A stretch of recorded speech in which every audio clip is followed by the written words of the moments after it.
ದರ್ಶನ್ಗೆ ಜೈಲು ಮತ್ತೆ ಪೊಲೀಸ್ ಕಸ್ಟಡಿಯೋ? ಕೆಲವೇ ಹೊತ್ತಿನಲ್ಲಿ ದರ್ಶನ್ ಸೇರಿ 4 ಕೋರ್ಟ್ಗೆ ಹಾಜರಾಗ್ತಾರೆ. ದರ್ಶನ್ ಸೇರಿದಂತೆ 4 ಆರೋಪಿಗಳ ಕಸ್ಟಡಿಗೆ ಇಂದಿಗೆ ಅಂತ್ಯ ಆಗುತ್ತೆ. ಆರೋಪಿಗಳನ್ನ ಕೋರ್ಟ್ಗೆ ಹಾಜರುಪಡಿಸಲಿದ್ದಾರೆ ಪೊಲೀಸರು. ಬೆಂಗಳೂರಿನ 24ನೇ ಎಸಿಎಂಎಂ ನ್ಯಾಯಾಲಯಕ್ಕೆ ಹಾಜರುಪಡಿಸಲಾಗುತ್ತೆ. ಕೆಲವೇ ಹೊತ್ತಿನಲ್ಲಿ ದರ್ಶನ್ ಸೇರಿ 4 ಕೋರ್ಟ್ ಮುಂದೆ ಹಾಜರುಪಡಿಸಲಾಗುತ್ತೆ. 4 ಆರೋಪಿಗಳ ಕಸ್ಟಡಿ ಇವತ್ತಿಗೆ ಅಂತ್ಯ ಆಗುತ್ತೆ. ಈ ಹಿನ್ನೆಲೆಯಲ್ಲಿ ಆ 4 ಕೂಡ ಕೋರ್ಟ್ ಮುಂದೆ ಹಾಜರುಪಡಿಸಲಾಗುತ್ತೆ. ಆರೋಪಿಗಳನ್ನ ಕೋರ್ಟ್ಗೆ ಹಾಜರುಪಡಿಸಲಿದ್ದಾರೆ ಪೊಲೀಸರು. ಬೆಂಗಳೂರಿನ 24ನೇ ಎಸಿಎಂಎಂ ನ್ಯಾಯಾಲಯಕ್ಕೆ ಹಾಜರುಪಡಿಸಲಾಗುತ್ತೆ ಈ 4 ಕೂಡ. ಅದು ಕೆಲವೇ ಹೊತ್ತಿನಲ್ಲಿ ಅವರನ್ನ ಹಾಜರುಪಡಿಸಲಾಗುತ್ತೆ. ಹಾಗಿದ್ರೆ ಏನಾಗಬಹುದು ದರ್ಶನ್ ಅವರ ಒಂದು ಭವಿಷ್ಯ? ಕೋರ್ಟ್ ಮುಂದೆ ದರ್ಶನ್ ಜೊತೆಗೆ ಆ 4 ಆರೋಪಿಗಳು ಏನಿದ್ದಾರೆ ಅವರನ್ನ ಹಾಜರುಪಡಿಸಲಾಗುತ್ತೆ. ಹಾಗಿದ್ರೆ ಜೈಲೇ ಫಿಕ್ಸ್, ಜೈಲಲ್ಲೇ ಇರಬೇಕಾಗತ್ತಾ ಮುಂದೆ ದರ್ಶನ್? 13 ವರ್ಷಗಳ ಬಳಿಕ ಈಗ ಮತ್ತೆ ಜೈಲು ಶಿಕ್ಷೆಯನ್ನ ಅನುಭವಿಸ್ತಾರ ದರ್ಶನ್? ಕೆಲವೇ ಕ್ಷಣಗಳಲ್ಲಿ ಅದು ಡಿಸೈಡ್ ಕೂಡ ಆಗುತ್ತೆ. ಸಾಕಷ್ಟು ಒಂದು ಟೈಟ್ ಸೆಕ್ಯೂರಿಟಿ ಕೂಡ ಈಗ ಏರ್ಪಡಿಸಲಾಗಿದೆ ಎಲ್ಲಾ ಕಡೆನೂ ಕೂಡ. ಕೋರ್ಟ್ಗೆ ದರ್ಶನ್ ಹಾಜರಾಗ್ತಿರುವ ಹಿನ್ನೆಲೆಯಲ್ಲಿ ಎಲ್ಲಾ ಕಡೆ ಕೂಡ ಬಿಗಿ ಭದ್ರತೆ ಏರ್ಪಡಿಸಲಾಗಿದೆ. ಇದು ಹೈ ಪ್ರೊಫೈಲ್ ಪ್ರಕರಣ ಆಗಿರುವ ಕಾರಣ ಸಾಕಷ್ಟು ಒಂದು ಒತ್ತಡ ಕೂಡ ಇದೆ.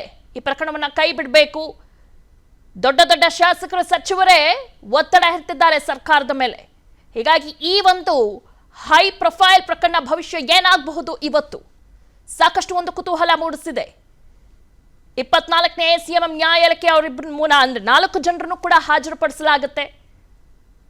ಮುಂದೆ ದರ್ಶನ್ ಅವರು ಜೈಲು ಶಿಕ್ಷೆಯನ್ನ ಅನುಭವಿಸಬೇಕಾಗತ್ತಾ? ಏನಾಗಬಹುದು ಅಂತ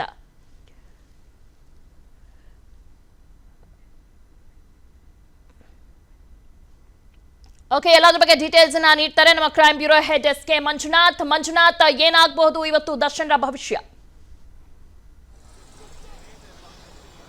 ದಿವ್ಯಾ, ರೇಣುಕಾ ಸ್ವಾಮಿ ಕೊಲೆ ಪ್ರಕರಣಕ್ಕೆ ಸಂಬಂಧಪಟ್ಟಂತೆ ಇವತ್ತು ದರ್ಶನ್ ಸೇರಿದಂತೆ 4 ಜನ ಏನು ಆರೋಪಿಗಳು ಪೊಲೀಸ್ ಕಸ್ಟಡಿಯಲ್ಲಿದ್ದಾರೆ ಅವರನ್ನ ನ್ಯಾಯಾಧೀಶರ ಮುಂದೆ ಹಾಜರುಪಡಿಸುತ್ತಾರೆ. ಅವರಿಗೆ ಇವತ್ತು ಬಹುತೇಕ ಪರಪ್ಪನಗ್ರಹರ ಜೈಲ್ ಫಿಕ್ಸ್ ಅಂತಕ್ಕಂಥದ್ದು ಈಗ ಮಾಹಿತಿ ಲಭ್ಯವಾಗ್ತಾ ಇರ್ತದೆ. ಯಾಕಂತಂದ್ರೆ ಈಗಾಗಲೇ ಪೊಲೀಸ್ ಕಸ್ಟಡಿಗೆ 14 ದಿನಗಳ ಕಾಲ ಅವಕಾಶ ಇತ್ತು. 12 ದಿನಗಳ ಕಾಲ ನ್ಯಾಯಾಧೀಶರು ಪೊಲೀಸ್ ಕಸ್ಟಡಿಗೆ ಹೆಚ್ಚಿನ ತನಿಖೆ ಹಿನ್ನೆಲೆಯಲ್ಲಿ ಕೊಟ್ಟಿದ್ರು.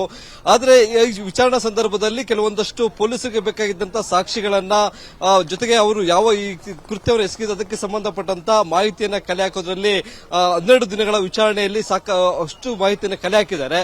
ಇನ್ನುಳಿದಂತೆ ಕೆಲವೊಂದು ಮಾಹಿತಿಯನ್ನ ಆರೋಪಿಗಳು ಬಂಡತನವನ್ನ ಪ್ರದರ್ಶನ ಮಾಡಿ ಕೆಲವೊಂದು ಮಹತ್ವದ ಮಾಹಿತಿಗಳನ್ನ ಬಿಟ್ಟುಕೊಟ್ಟಿಲ್ಲ. ಅದಕ್ಕೆ ಪರ್ಯಾಯವಾಗಿ ಅವರು ಬೇರೆ ಮಾರ್ಗಗಳಲ್ಲಿ ಅಂದ್ರೆ ಟೆಕ್ನಿಕಲ್ ಎವಿಡೆನ್ಸ್ ಅನ್ನ ಕಲೆ ಹಾಕೋದಿರಬಹುದು, ಜೊತೆಗೆ ಡಿಜಿಟಲ್ ಎವಿಡೆನ್ಸ್ ಅನ್ನ ಕಲೆ ಹಾಕೋದಿರಬಹುದು. ಈ ರೀತಿಯಾಗಿ ಪೊಲೀಸರು ತಮ್ಮ ತನಿಖೆಯನ್ನ ಮುಂದುವರಿಸಲಿದ್ದಾರೆ.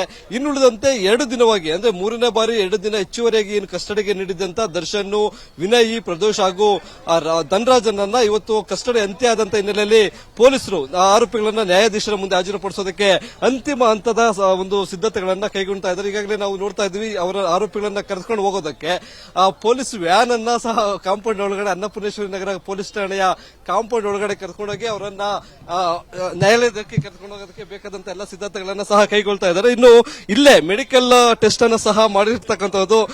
ಅಲ್ಲಿ ಏನು ಮಲ್ಲತ್ತಳ್ಳಿಯ ಸರ್ಕಾರಿ ಆಸ್ಪತ್ರೆ ವೈದ್ಯರನ್ನ ಪೊಲೀಸ್ ಠಾಣೆಗೆ ಕರೆದುಕೊಂಡು ಬಂದಿರತಕ್ಕಂಥ ಪೊಲೀಸರು ಇಲ್ಲೇ ಎಲ್ಲ ಮೆಡಿಕಲ್ ಟೆಸ್ಟ್ ಅನ್ನ ಮುಗಿಸಿ ಅವರನ್ನ ನೇರವಾಗಿ 24ನೇ ಎಸಿಎಂಎಂ ಕೋರ್ಟ್ಗೆ ಕರೆದುಕೊಂಡು ಹೋಗೋದಕ್ಕೆ ಅಲ್ಲಿ ನ್ಯಾಯಾಧೀಶರ ಮುಂದೆ ಹಾಜರುಪಡಿಸ್ತಾರೆ.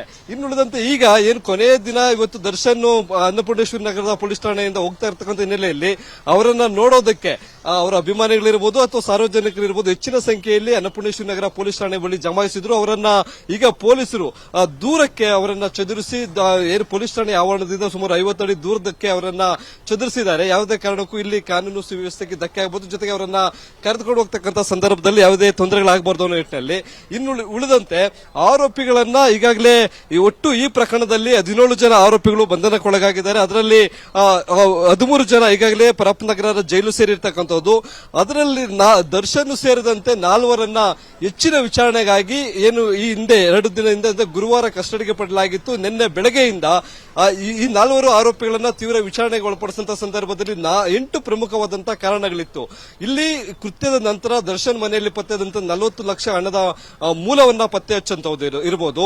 ಜೊತೆಗೆ ಸಾಕ್ಷಿ ನಾಶ ಪಡಿಸೋದ್ರಲ್ಲಿ ಆರೋಪಿಯಾಗಿರ್ತಕ್ಕಂಥ ಪ್ರದೋಷ್ ಅವರ ಪಾತ್ರ, ಇನ್ನು ರೇಣುಕಾ ಸ್ವಾಮಿಗೆ ಕರೆಂಟ್ ಶಾಖನ ಕೊಟ್ಟಿರ್ತಾರೆ, ಆ ಒಂದು ಡಿವೈಸ್ ಅನ್ನ ಎಲ್ಲಿ ಖರೀದಿ ಮಾಡಿದ್ದ ಅನ್ನೋದನ್ನ ಪತ್ತೆ ಹಚ್ಚುವಂತ ಒಂದು ಸವಾಲು. ಇಷ್ಟೆಲ್ಲ ಇದ್ರೂ ಸಹ ಈ 2 ದಿನದ ವಿಚಾರಣೆ ಸಂದರ್ಭದಲ್ಲಿ ಆರೋಪಿಗಳು ಯಾವುದೇ ರೀತಿಯಂತ ಮಾಹಿತಿಯನ್ನು ಹೆಚ್ಚುವರೆಗೆ ಬಿಟ್ಕೊಟ್ಟಿಲ್ಲ. ಹೀಗಾಗಿ ಅವರನ್ನ ಇವತ್ತು ಫೈನಲ್ ಆಗಿ ಒಂದು ಜೆಸಿ ಮುಂದೆ ಹಾಜರುಪಡಿಸೋದಕ್ಕೆ ಎಲ್ಲವನ್ನು ಕರ್ಕೊಂಡು ಹೋಗ್ತಾ ಇರತಕ್ಕಂತಹ ದೃಶ್ಯಗಳನ್ನು ನೋಡ್ತಾ ಇದ್ದೀವಿ. ಈಗ ಒಂದು ತನಿಖಾಧಿಕಾರಿಯಾದಂತಹ ಚಂದನ್ ಅವರು, ಎಸಿಪಿ ಚಂದನ್ ಅವರು ಮತ್ತೆ ಅವರ ಸಿಬ್ಬಂದಿ ಈಗ ಕೋರ್ಟ್ ಹತ್ತ ಪ್ರಯಾಣವನ್ನ ಬೆಳೆಸ್ತಾ ಇದ್ದಾರೆ. ಅದರ ಹಿಂಭಾಗನೆ ಈಗ ನೋಡ್ತಾ ಇದ್ದೀವಿ, ಆರೋಪಿಗಳನ್ನ ಕರೆದುಕೊಂಡು ಹೋಗ್ತಕ್ಕಂತ ಒಂದು ವ್ಯಾನು ಸಹ ಮೂವ್ ಆಗಿದೆ. ಇದರಲ್ಲಿ ಜೀಪಲ್ಲಿ ಇದ್ದಾರೆ. ಈ ಒಂದು ವ್ಯಾನ್ ನಲ್ಲಿ ದರ್ಶನ್ ಅವರು ಸಹ ಇರ್ತಕ್ಕಂಥದ್ದು. ದರ್ಶನ್ ಸೇರಿದಂತೆ 4 ಆರೋಪಿಗಳಿದ್ದಾರೆ. ಹೀಗಾಗಿ ಅವರನ್ನ ಕರೆದುಕೊಂಡು ಹೋಗ್ತಾ ಇದ್ದಾರೆ. ಅವರ ಹಿಂಬಾಲಿಸಿಕೊಂಡು ಈಗ ನ್ಯಾಯಾಲಯದ ಮುಂದೆ ಮುಂದಿನ ಅವರ ವಿಚಾರಣೆ ಅವಶ್ಯಕತೆ ಇಲ್ಲ ಅನ್ನೋ ಕಾರಣಕ್ಕಾಗಿ ಮುಂದೆ ಅವರನ್ನ ನ್ಯಾಯಾಧೀಶರು ಜೆಸಿಗೆ ಕಳಿಸೋದಕ್ಕೆ ಕಳಿಸ್ತಾರೆ. ಇಲ್ಲಿ 13 ವರ್ಷಗಳ ನಂತರ ಏನು ನಟ ದರ್ಶನ್ 13 ವರ್ಷಗಳ ನಂತರ ಈ ಹಿಂದೆ ಅವರ ಪತ್ನಿ ಮೇಲೆ ನಡೆದಂತ ಹಲ್ಲೆ ಪ್ರಕರಣಕ್ಕೆ ಸಂಬಂಧಪಟ್ಟಂತೆ ಜೈಲು ಪಾಲಾಗಿದ್ರು. ಇವತ್ತು ರೇಣುಕಾ ಸ್ವಾಮಿ ಹತ್ಯೆ ಪ್ರಕರಣಕ್ಕೆ ಸಂಬಂಧಪಟ್ಟಂತೆ ಮತ್ತೆ ಜೈಲು ಪಾಲಾಗುವಂತ ಎಲ್ಲಾ ಲಕ್ಷಣಗಳು ಇದ್ದಾವೆ. Okay, you carry on Manjunath. ನಿಮ್ಮನ್ನು ಮತ್ತೆ ಸಂಪರ್ಕಿಸ್ತೀವಿ ಹೆಚ್ಚಿನ ಅಪ್ಡೇಟ್ಸ್ಗಾಗಿ. ಮುಂದೆ ಅನುಕ್ಷಣದ ಸುದ್ದಿಗಳಿಗಾಗಿ Vistara news YouTube channel subscribe ಮಾಡಿ. ಹೊಸ ಸುದ್ದಿಗಳ ನೋಟಿಫಿಕೇಶನ್ಗಾಗಿ ಬೆಲ್ ಐಕಾನ್ ಕ್ಲಿಕ್ ಮಾಡಿ. ಲೇಟೆಸ್ಟ್ ಅಪ್ಡೇಟ್ಸ್ಗಾಗಿ www.vistaranews.com ವೆಬ್ಸೈಟ್ಗೆ ವಿಸಿಟ್ ಮಾಡಿ. ಅಂಗೈಯಲ್ಲೇ ಜಗತ್ತಿನ ಸುದ್ದಿ ತಿಳಿಯಲು Vistara news Kannada app download ಮಾಡಿ.